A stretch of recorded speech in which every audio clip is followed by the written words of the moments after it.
Hi everyone, मैं हूं आदित्य और आपका स्वागत है हमारे इस चैनल में। आज से हम स्टार्ट करने जा रहे हैं यूपीएससी के लिए सोशोलॉजी। तो क्या करेंगे कि सोशोलॉजी को बहुत ही धीरे धीरे पढ़ते चलेंगे, थोड़े थोड़े छोटे छोटे लेक्चर्स में पढ़ते चलेंगे और एक एक कंसेप्ट को समझेंगे। क्योंकि अगर आप देखो सोशोलॉजी, तो सोशोलॉजी अपने में ही एक बहुत ही कह सकते हो बल्कि सब्जेक्ट है। बल्कि इसलिए क्योंकि बहुत से ज़्यादा उसमें थिंकर्स और आइडियाज़ हैं।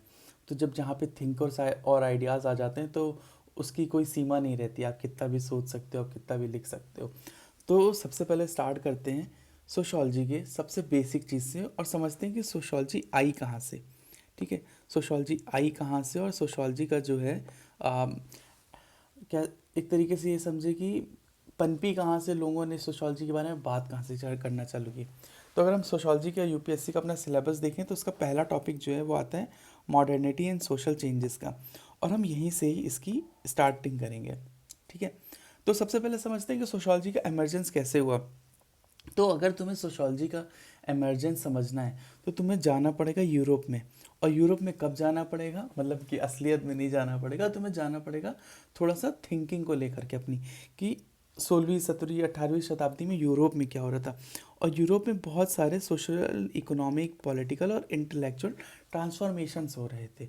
तो बेसिकली लोग जो है अपने राजा के प्रति थोड़े से नाखुश हो रहे थे, इंडस्ट्रियल रेवोल्यूशन हो रहा था, नई नई फिलोसफीज आ रही थी, लोग रिलीजन को क्वेश्चन कर रहे थे।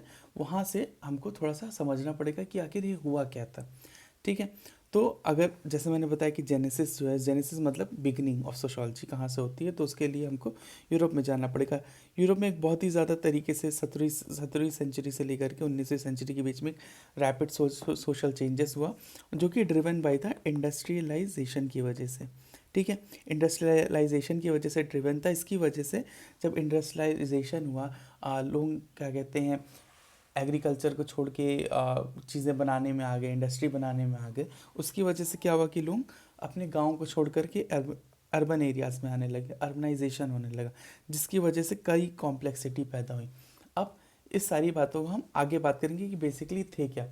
तो अगर हम ब्रॉडली डिवाइड करें इन सारी चीज़ों को कि क्यों हो रहा है, तो ये बेसिकली तीन वजहों की वजह से हुआ था। पहला था जो फ्रेंच रेवोल्यूशन थी, दूसरा था जो इंडस्ट्रियल रेवोल्यूशन थी, और तीसरा था जो राइज ऑफ कैपिटलिज्म हो रहा था। ठीक है ना। तो फ्रेंच रेवोल्यूशन के बारे में तुमको, अगर तुमने हिस्ट्री पढ़ी तो थोड़ा सा आइडिया होगा वर्ल्ड हिस्ट्री के बारे में, कि लोग मोनार्की से तंग आ गए थे। बहुत ही ज़्यादा राजा थे यार, ड्यूक हुआ करते थे, ड्यूक फ्रेडिनेंट, पता नहीं कौन कौन से ड्यूक हुआ करते थे। उनको, लोगों को उनके बारे में ही, मतलब उनको ही अपना भगवान बनाना है, उनकी ही बातें माननी है। ठीक है ना। और जो ट्रेडिशनल तरीके थे जिससे काम किया जाता है, उसको हटाते हुए इंडस्ट्रियल रेवोल्यूशन चालू हुआ।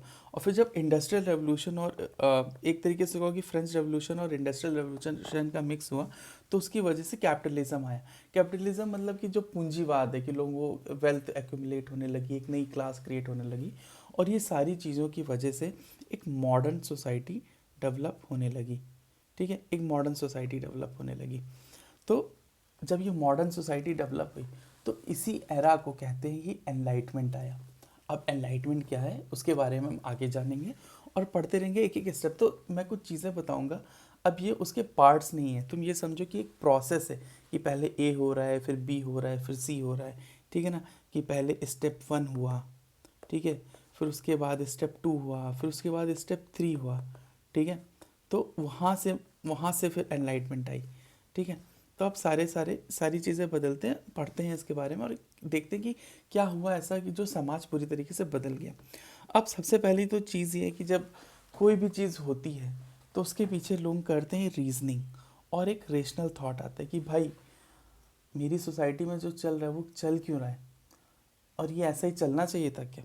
तो इसकी वजह से एक काफ़ी ज़्यादा एक मॉडर्न सोशल स्ट्रक्चर पैदा होता है, और इसी की वजह से हम आगे कह सकते हैं कि सोशोलॉजी आगे पैदा हुई।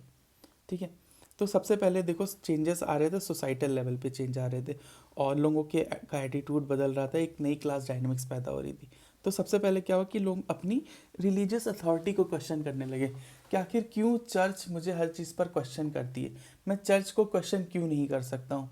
मैं ये क्यों नहीं कह सकता, अगर चर्च कह रही है कि सूरज बीच में नहीं होता है, सूरज चक्कर काट रहा है, अगर मैं कह रहा हूँ पृथ्वी चक्कर काट रही है सूरज के, तो चर्च मेरी बात क्यों नहीं मान रही है। ठीक है, उसके बाद क्या हुआ कि नई सोशल क्लासेस आने लगी। जो अर्बनाइजेशन हुआ, इंडस्ट्रियलाइजेशन हुआ, सोशल क्लासेस समझो कि वर्किंग क्लास आ गई, ठीक है ना। वर्किंग क्लास आ गई, जब वर्किंग क्लास आ गई तो वर्किंग क्लास वालों की एक अलग क्लास बनने लगी। वर्किंग क्लास में भी जितने टाइप ऑफ वर्कर्स थे उनकी भी एक क्लास बनने लगी। तो थोड़ा सा ये हुआ। फिर हम कहते हैं loyalty to ideology. Loyalty to ideology का मतलब ये है कि अब लोग क्या है, ये एक विचारधारा की तरफ जाने लगे, ना कि राजा की बात मानने की जगह एक विचारधारा की तरफ जाने लगे। उन्होंने कहा कि अब मेरी आइडियोलॉजी एक फैमिली को इंक्लाइन नहीं है, मेरी खुद की विचारधारा है। जैसे कार्ल मार्क्स आए थे ना, तो उनकी एक विचारधारा थी। फिर जैसे कैपिटलिज्म है, तो कैपिटलिज्म भी समझो एक तरीके की विचारधारा ही है कि मैं कह रहा हूँ कि पूंजीवाद बढ़ेगा तो मेरा डेवलपमेंट होगा। अब राजा क्या कहता है, मुझे उससे कुछ फ़र्क नहीं पड़ता है। स्टेटस ऑफ वुमेन, जो वुमेन जो कि जिनका स्टेटस थोड़ा सा डिग्रेडेड था, उनके स्टेटस में बदलाव आने लगा। वो थोड़ा सा आगे निकल कर के अपने मन की हर चीज़ें करने लगी। और लोग कहने लगे, क्वेश्चन करने लगे कि क्या यही रियलिटी है, ठीक है ना। जिस चीज़ में वो प्रेजेंट में रह रहे हैं, मतलब कि मॉडर्नाइजेशन के पहले जिस चीज़ में रह रहे थे वो, क्या वो रियलिटी, अपनी रियलिटी को वो क्वेश्चन करने लगे। क्या ये जात पात तो जैसे इंडिया के कंटेक्स्ट में आ गया, पर क्लास कंटेक्स्ट ले लो तुम यूरोप का, तो क्या ये क्लास एग्जिस्ट करनी चाहिए, क्लास एग्जिस्ट कर रही तो क्यों करनी चाहिए। और एक चीज़ और हुई कि लोग मोनार्की की जगह डेमोक्रेसी में विश्वास रखने लगे। लोग कहने लगे कि राजा ही हमेशा हमको रूल नहीं करेगा, हम तय करेंगे कि हमको कौन कैसे रूल करेगा और हम कैसे गवर्न होंगे, ठीक है। तो एक सोसाइटल लेवल पे चेंज आया। और इस इन सब के बीच फिर अगला स्टेप हुआ कि मॉडर्न सोसाइटी में का राइज होने लगा। एक मॉडर्न सोसाइटी डेवलप होने लगी। मॉडर्न सोसाइटी कैसे डेवलप होने लगी, जैसे मैंने स्टार्टिंग में बताया था कि इंडस्ट्रियलाइजेशन हुआ, ठीक है ना। इंडस्ट्रियलाइजेशन जब हुआ तो क्या हुआ कि लोग एग्री इकोनॉमी से इंडस्ट्री की तरफ बढ़ने लगे, ठीक है ना। खेत पात था उनके पास, खेती बाती कर रहे थे, वहाँ से वो इंडस्ट्रियलाइजेशन की तरफ मुड़ने लगे, वर्कर बनने लगे। उसकी वजह से क्या हुआ कि जब इंडस्ट्रीज एस्टेब्लिश हुई तो एक मास माइग्रेशन हुआ। लोग रूरल सेंटर से निकल के अर्बन सेंटर की तरफ जाने लगे। जब अर्बन सेंटर की तरफ जाने लगे तो जाहिर सी बात है अर्बनाइजेशन हुआ, जिसकी वजह से एक वर्किंग क्लास आई, जो कि मैंने पहले ही बताया। और ये सारी जो टर्म मैं तुम्हें बता रहा हूँ, तो तुम पढ़ोगे तो सोशोलॉजी में तुम्हें बार बार ये चीज़ें दिखेंगी। तो हो सकता है तुमको लग रहा होगा कि यार मैंने पहली स्लाइड में भी वही बोला, दूसरी स्लाइड में भी बोला, तीसरी स्लाइड में भी यही बात बोली। बट अभी ऐसा होगा कि तुम पूरी किताब पढ़ोगे, पूरे अपने कोर्स को देखोगे, तो तुम्हें समझ में आएगा कि काफ़ी चीज़ें बार बार बोली जा रही हैं। और ये अच्छा है, क्योंकि उतना ही हमारा क्या कहते हैं कि मेमोरी बढ़ेगी, उतनी ज़्यादा हम चीज़ों को रिकॉग्नाइज कर पाएंगे। और जब वर्किंग क्लास बनी, ठीक है ना, वापस आते हैं अपने टॉपिक पे, जो वर्किंग क्लास बढ़ी तो एक सिग्निफिकेंट शिफ्ट आया सोशल स्ट्रक्चर और आइडेंटिटीज़ में। जो पहले की जो क्लास हुआ करती थी, मतलब समझो जो पहले के एलिट्स हुआ करते थे, उनके सिवा भी एक क्लास बनने लगी। एलिट्स का एलिनेशन होने लगा, लोग अपनी एक अलग क्लास बनाने लगे। वर्करों के बीच का एक समूह बनने लगा, उनके बीच में एक अलग क्लास बन गई। तो एक तरीके से कह सकते हैं कि एक मॉडर्न सोसाइटी का राइज हुआ। फिर इसी चीज़ को तो अगर तुम समझो कि बेसिकली एनलाइटमेंट क्या होता है, तो enlightenment was a age of reason, ठीक है। अब रीज़न मैंने तुमको बोला था ना कि लोग अपनी रियलिटी को क्वेश्चन कर रहे थे, तो बेसिकली ये एज ऑफ रीज़न था, ठीक है ना। लोग हर चीज़ को क्वेश्चन कर रहे थे, हर एक चीज़ को क्वेश्चन कर रहे थे। सबके पास एक रेशनल इंक्वायरी थी। और जब लोगों में एक समझ आ गई, उनको समझ में आ गया कि कोई भी चीज़, जैसे जैसे मान लो कि अंग्रेज आए, ठीक है ना। अब स्टार्टिंग में वो कुछ वर्कर रखे हुए हैं, ठीक है ना। अब उन वर्कर्स को वो कुछ खाने पीने का बार बार दे रहे हैं, ठीक है। अब उसको लग रहा है कि यार मुझे तो मिल रहा है खाना पीना, मैं काम करता रहूँ, बट वो धीरे धीरे तुमको गुलाम बना रहा है, ठीक है ना। जैसे वो राजाओं को हमारे यहाँ पेंशन देने लगे, उनको लगा यार मेहनत नहीं कर रहा हूँ, पेंशन तो मिल रही है। अब पर वो क्या था कि वो चालाकी कर रहे थे, वो कब्जा करना की कोशिश कर रहे थे। तो समझो वैसे ही लोग सोचने लगे। जैसे हमारे यहाँ 1857 के अराउंड लोग सोचने लगे कि भाई यार ये तो गलत है, ऐसा क्यों कर रहे हैं हम। वैसे ही वहाँ पे भी यूरोप में भी फ्रेंच रेवोल्यूशन के बाद, इंडस्ट्रियल रेवोल्यूशन के बाद एज ऑफ रीज़न आ गई। लोग हर चीज़ को रीजनिंग करने लगे, ठीक है। अब जो है, जो मैंने बातें बोली कि जैसे मॉडर्निटी आई, ठीक है ना, मॉडर्न सोसाइटी का राइज हुआ, अर्बन लोगों ने सोसाइटल चेंजेस को क्वेश्चन किए, तो उसकी वजह से कई सारी प्रॉब्लम क्रिएट हुई और उसके ऊपर रिएक्शंस आने लगे लोगों के। तो पहले सबसे पहली प्रॉब्लम क्या क्रिएट हुई, वो थी इनकम इनइक्वालिटी। जैसे जैसे इंडस्ट्रियलाइजेशन हुआ, उसकी वजह से लोगों का वेल्थ एक्यूमुलेशन भी होने लगा, ठीक है ना। बहुत ज़्यादा वेल्थ एक्यूमुलेशन होने लगा। जो जो वेल्थी एलाइट थे और जो बड़े बड़े वर्किंग क्लास थे ना, तो उनकी उनकी उन्होंने एक अपनी क्लास अलग बना ली। अब क्या हुआ, जब इनकम इनइक्वालिटी हुई तो उसकी वजह से एक सोशल अनरेस्ट हो गया, और लोगों ने कहा कि भाई ये थोड़ा कुछ गलत हो रहा है, ठीक है ना, इसको भी हमको सही करना चाहिए। मतलब हाँ, अच्छी बात है कि हम एग्रीकल्चर एज से आगे बढ़ के इंडस्ट्रियलाइजेशन पर आ गए, पर लोगों के बीच में असमानताएं काफ़ी ज़्यादा बढ़ती जा रही हैं, ठीक है। अब इस दौरान फिर अगली चीज़ क्या हुई कि जो कैपिटलिज्म है, जो पूंजीवाद है, वो काफ़ी तरीके से काफ़ी तेज़ी से बढ़ गया। जो अमीर आदमी है वो और अमीर अमीर होता जा रहा है। तो मतलब बेसिकली इन कह सकते हो कि इनकम इनइक्वालिटी और कैपिटलिज्म आपस में जुड़ा हुआ है।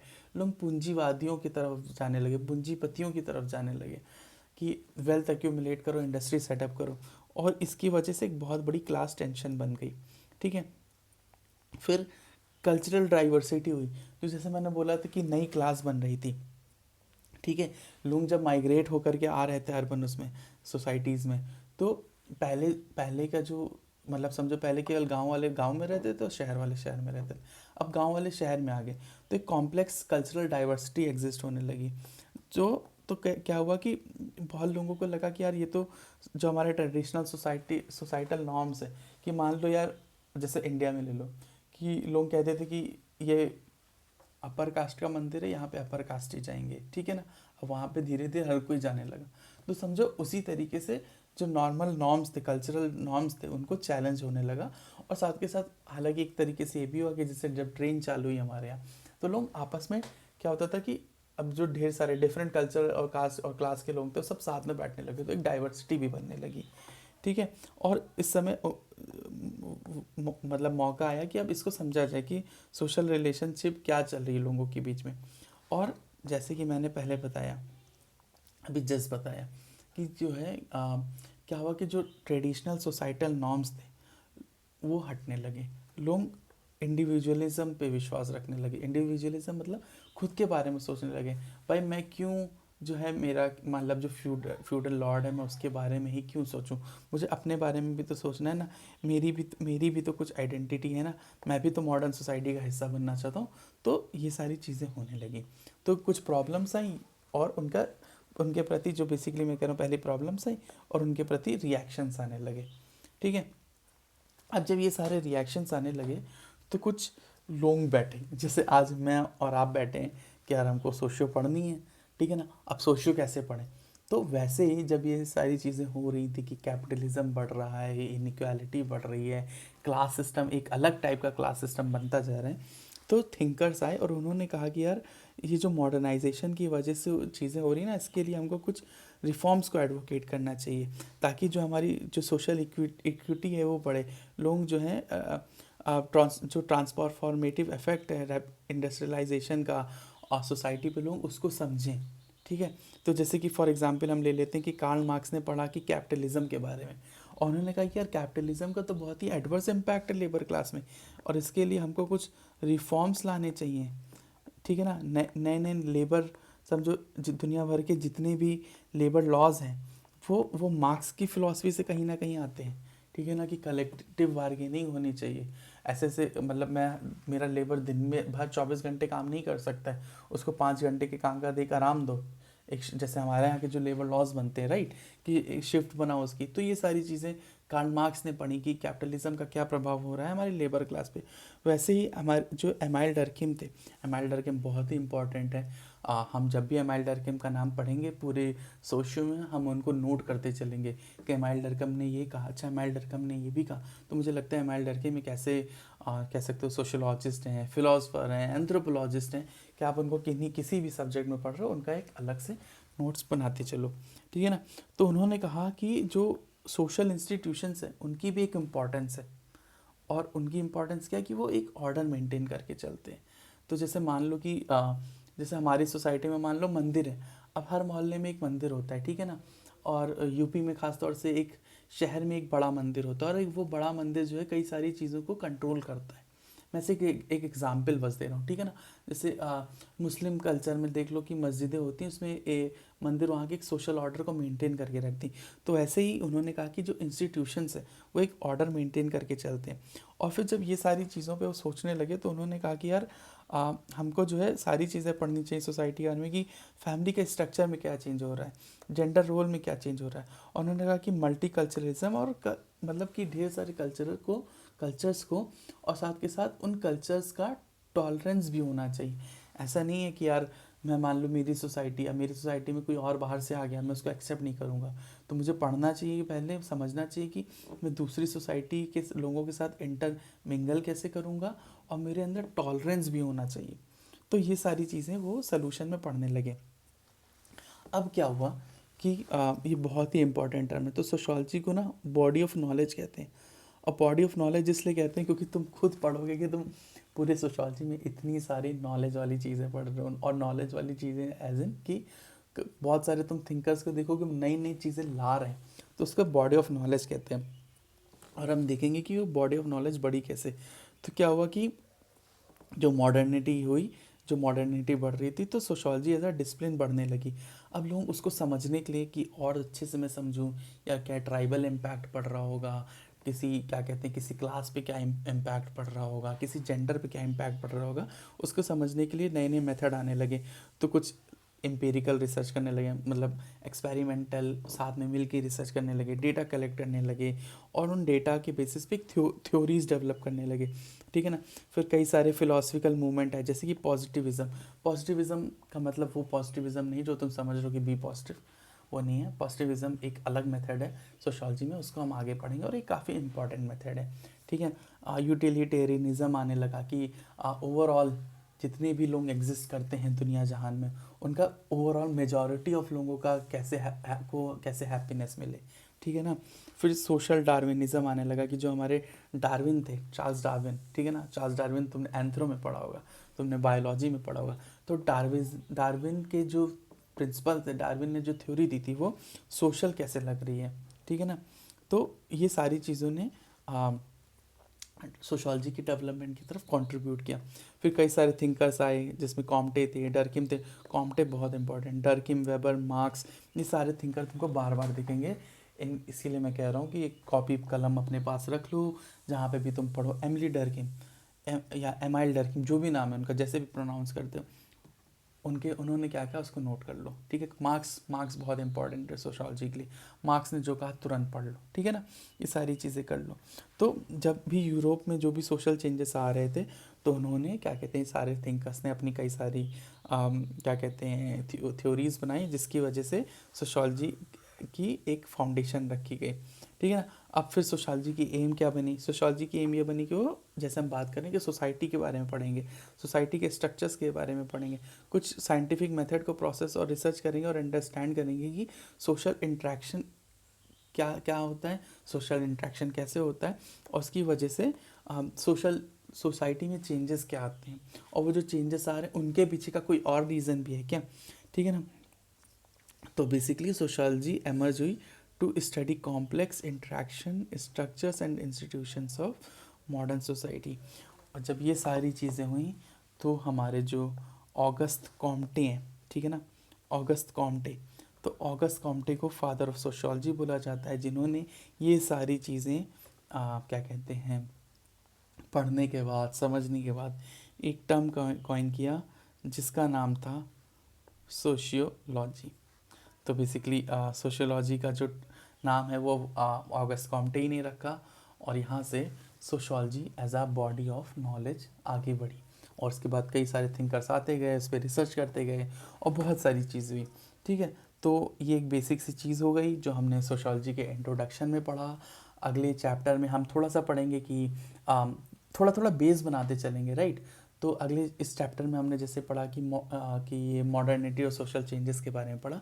अगले चैप्टर में हम पढ़ेंगे थोड़ा सा रेवोल्यूशंस के बारे में, कि किस किस टाइप की रेवोल्यूशन होती है, ताकि तुम्हें थोड़ा सा आइडिया लगे कि भाई इस टाइप की रेवोल्यूशन की वजह से ये थ्योरी निकली होगी, ठीक है ना।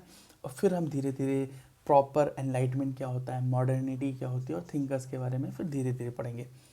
अगर तुमने लेक्चर यहाँ तक देख लिया है तो मुझे बताना कि नेक्स्ट लेक्चर में हम क्या क्या चेंजेस कर सकते हैं। फीडबैक बहुत ज़रूरी है। मैं कोशिश करूँगा कि और जल्दी जल्दी सारे लेक्चर्स लाता रहूँ। इस चैनल को लाइक कर देना और सब्सक्राइब कर देना। Thank you for watching.